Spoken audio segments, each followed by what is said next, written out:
Hello, everyone. This is Ross from Retro Dream Beam. I'm an eBay seller full time. I've been doing this with my fiance Netta for a couple years now. Don't forget to like the video and subscribe to the channel. I'm about to go into what we are shipping out today on Thursday, which is a really good day. So this is like the second half of Wednesday and then like the first half of Thursday right now. So I'm just going to jump right into it. So the first thing is going to be, I thought I was more organized, some Axis and Allies miniatures right here. So Axis and Allies had the board games, but they also had this miniature game where you would buy booster packs. This is just a specific infantry. This is a Maxim M1910MG little infantry. So they were these pre-painted collectible figures.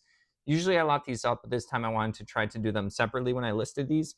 This one sold for $5.62 plus shipping.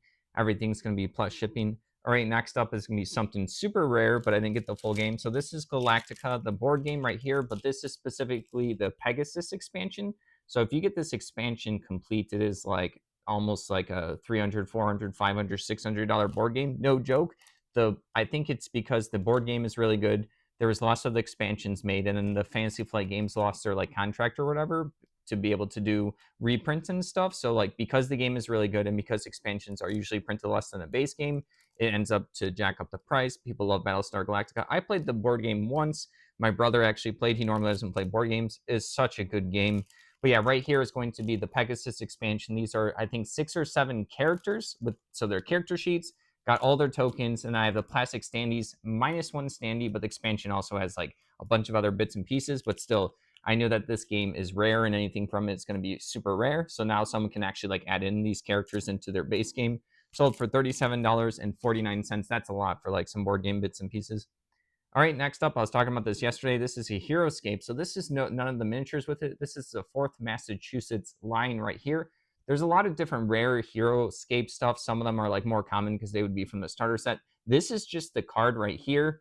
This card alone went for $16.49. The cards are really awkward. They're these like hexagon things. I wish they were just regular cards. It makes them really awkward to ship. I think we use like a 6x5x5 like box usually to make sure that this stuff gets sent. We've had issues with the Heroescape cards getting bent. It's not the biggest deal because players, I think they understand how like unwieldy and cumbersome these type of cards are just because it's a weird shape. They were just trying to be like, oh, we're the hex game. Therefore, we have hex size cards. All right, next up is going to be a PSP game, but it's not a PSP game exactly. Unfortunately, it's just going to be the case and then the manual. So Dynasty Warriors right here. So yeah, if I would have had the game, this would have been worth more. Someone's just going to complete their game. They probably have like the loose disc. I never played PSP. I always had like the Game Boy Advance, 3DS, DS, stuff like that. But I know people like the PSP and this stuff. I think is slightly more rare. $8.99 for that. But yeah, it was just like I said, the case and manual. All right, next up is going to be something we've done this a bunch before, just haven't had many recently sell, and it usually sells more around like the Christmas time. So empty tins. This one's just the Cheryl's cookies right here. I don't even know what year this is from. Just a happy birthday tin. So yeah, people do like to pick up like clean tins as like things to give people gifts. Oh, it actually sings happy, like a version of happy birthday. All right, I forgot that did that. All right, this ended up selling for $7, so nothing too crazy. They do kind of take up a lot of space, but I like to sell like some tins if they're like a certain brand or unique, they can do more. I just have been looking at them less because I just have slightly less space, but I do like selling them. They're a lot of fun, and I like how people reuse them. They like the graphics and brands and stuff, and they use them to give gifts to people rather than like wrapping paper and stuff like that. All right, next up is going to be a Transformer. Got lucky with this one. So this is going to be a G1. This is a Smokescreen, I believe is his name. So yeah, it's incomplete. I mean, it's pretty good. So it's like missing like the top part right here. I think like one top part.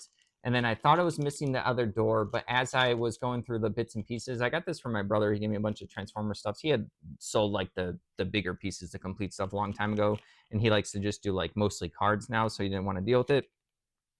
So right here, I end up finding an actual later on as I was listing the bags of bits and pieces. I found the other door to the other side. So I just added, so I changed my first picture and my last picture to the now include like the first picture. Usually I try to do shows everything of it. It's at the best angle as possible. And the last picture, I also just showed like the door as like another added picture, like, hey, you are getting this door. So yeah, this ended up going for $53.99. I was just a random story about how like when I find it a piece later on, how I like to fix my listing. All right, next up is going to be an X-Wing like acrylic promo little tokens. So I played X-Wing a little bit. I remember most of like the resources and stuff. Like it's honestly been like over 10 years, but I still like understand the concept. So there would be these little promo kits that you would go to tournaments to, like some of them you would have to, you participate and you get like promo cards and stuff like that. And other ones you get these like cool acrylic tokens by Fantasy Flight Games. They did a lot of these promo kits for a lot of their games. So this is like a symbol. It looks like a 4. It looks like some kind of credits, but I don't remember like what symbol that is. I remember there was like focus tokens, there's like dodge tokens, there's like I don't remember there being like this kind of credit. So there's been a lot of expansion. So maybe this was like an additional token for something. But yeah, these sold for, let me see how much, $8. I had another set of these promo tokens, so I relisted them when I was at the storage unit. All right, next up is going to be some micro armor stuff. No. Sorry, yeah, I'll just jump straight into it. Sorry, I had to write my notes today.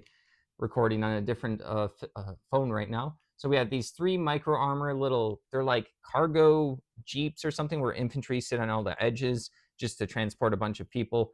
I don't know their official like name. All the micro armor stuff, I like kind of like separated it by like the turrets with the same look together, and then the holes, the bases of the tanks with their same looks together. I didn't really know how to identify them. Some people try to help me and they message me, and then I'll update the name. I'll double check first, but then I'll update like the name to listing. But I still listed everything just to get it like out there because people can't identify them. So this is just 3 of them. They spent $5 on that.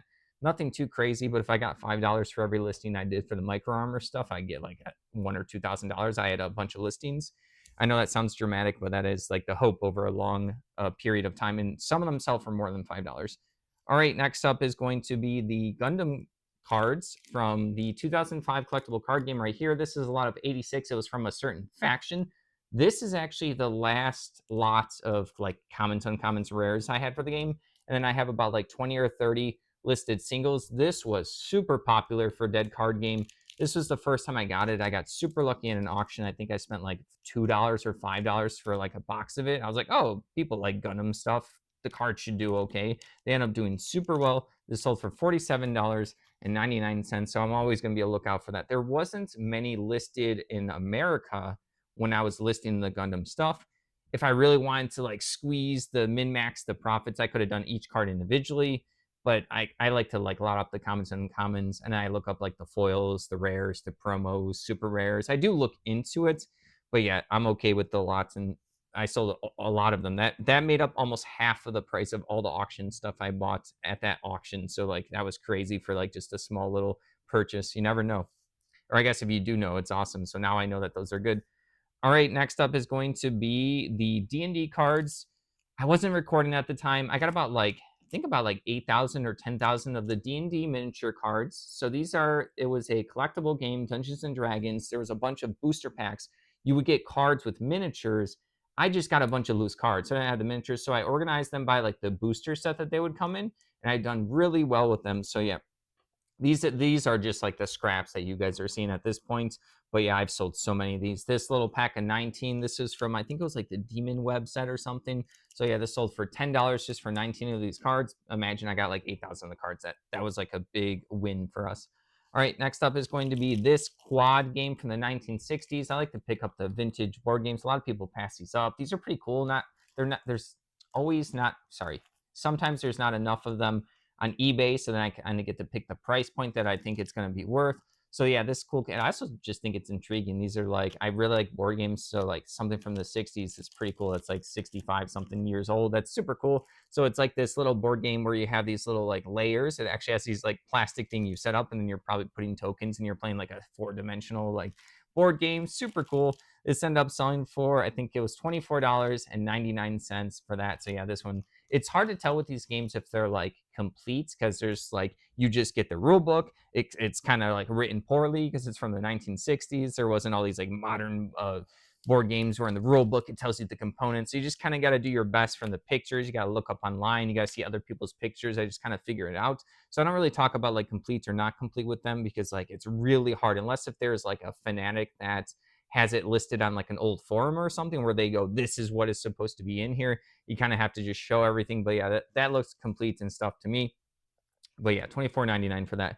All right, next up is going to be a DVD. We do like the physical media. We'll sell like the CDs occasionally. We also get like DVDs once in a while. This is Bill Murray, Meatballs. Never seen this movie. I asked Annette if she saw it. She said no, definitely not. she's not like big into the comedy and stuff. Some kind of special edition, $5, nothing too fancy for that. All right, moving along, we have a HeroClix lots of 30. These are going to be commons and uncommons. I believe they were from a certain, no, they weren't from a certain set. I just kind of put 30 of them together. They have their cards with them. Not all HeroClix have the cards. It's also not a big deal if you don't have them. A lot of people will use these just for like RPG games, superhero ones, fantasy ones. They just like them because you can get a bunch of cheap miniatures and they're pretty decently like quality. They're not the best, but they're also not the worst. Like HeroScape looks worse than this. I was talking about the other day where like HeroScape looks like garbage. It really just unfortunately does. But yeah, these end up selling for $8. I usually get more for the lot, so maybe I like lowered my price on this one or something, or maybe just took a lower offer. But I kind of pick and choose my lot prices because I played HeroClix for a couple years, and then I was around a bunch of people that played it for over like 10 years. So I'm like aware of like what the players are thinking, what kind of like characters they like, what's popular right now. Because like if there's a superhero movie that's coming out that's related, like for example, like let's say if a Spider-Man movie is coming out, probably the lots that I have with Spider-Man are going to sell more, or like the lots I would be listing would sell more, just because people are thinking about the character at the time, other than just like obviously people like Spider-Man, but like yeah, it gets people aware of it when there's other outside forces making people focus on it.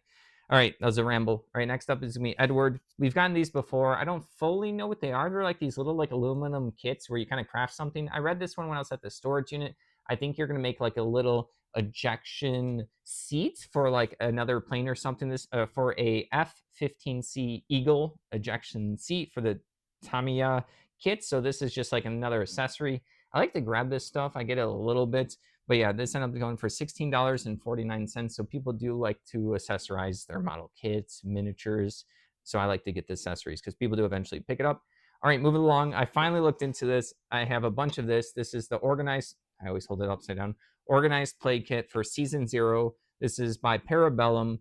I originally did not know what it was. I finally just read the back.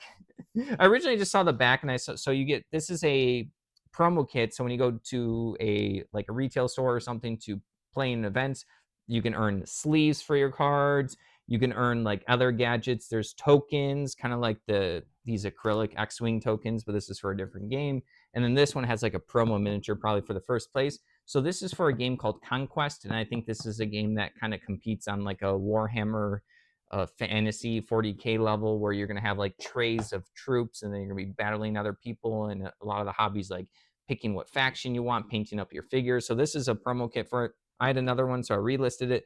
This one sold for $48.59. It's been pretty good. So it's cool that someone's going to appreciate it. They might host their own tournament. Like someone can now grab that box and kind of host their own tournament. I think you can go for like 8 or 16 people, or they're just going to be like, oh, cool, they get the promo sleeves, they get the miniature without doing a tournament. And because it's season 0, they've probably moved on to other seasons. So you probably can't do a season 0 tournament anymore at like an official place. All right, last up, this was on another platform. I want to say Bonanza. This is Scarab Lords by Rainer Knizia right there. Really well-known board game designer. I was like, I've seen his name many times. I have a couple of his games. I know he did one called, so this is Scarab Lords. This is complete Damage Box, published by Fantasy Flight Games. They were known for some good stuff. So his name's important because that's why I actually picked up this game. I know there's a lot of board gamers who will like collect certain categories of stuff. So they might collect old Fantasy Flight Games published stuff because they were known to have like better quality games back then. Now it's kind of debatable. And then Rainer Knizia, I've seen his name before. There are people that will literally collect board games by a certain designer. There are also some designers that I keep an eye out for. There's like 4, 5, or 6 that I will, if they make a game, I will actually like look at it, just glance at it, because I'm like, you've made some really good games that I've enjoyed before. So I'm always keeping an eye out of the designers I enjoy. When I looked it up, this guy's made over 700 board games at this point, which is pretty crazy. I'm sure there was more than just My City that I've played. But yeah, like I said, there's a lot of people who they will want all 700 games by this designer. They like his like board game philosophy. He's done this as like a full-time job for a while. I think he's in his 60s or something. So he's made a lot of good ones, all different types of like genres, all different types of games. It's really cool that people like to support specific designers. But that's why I originally picked that up, even though I'm like, I never heard of Scarab Lords, but I'm like, oh, someone's going to want to collect it for their collection. Sold for $21, which is pretty good for just like a random board game that's not like a super popular one. All right, That's everything. Thank you for watching. Don't forget to like the video and subscribe to the channel. If you'd like to help support us, take a look at our shop down below.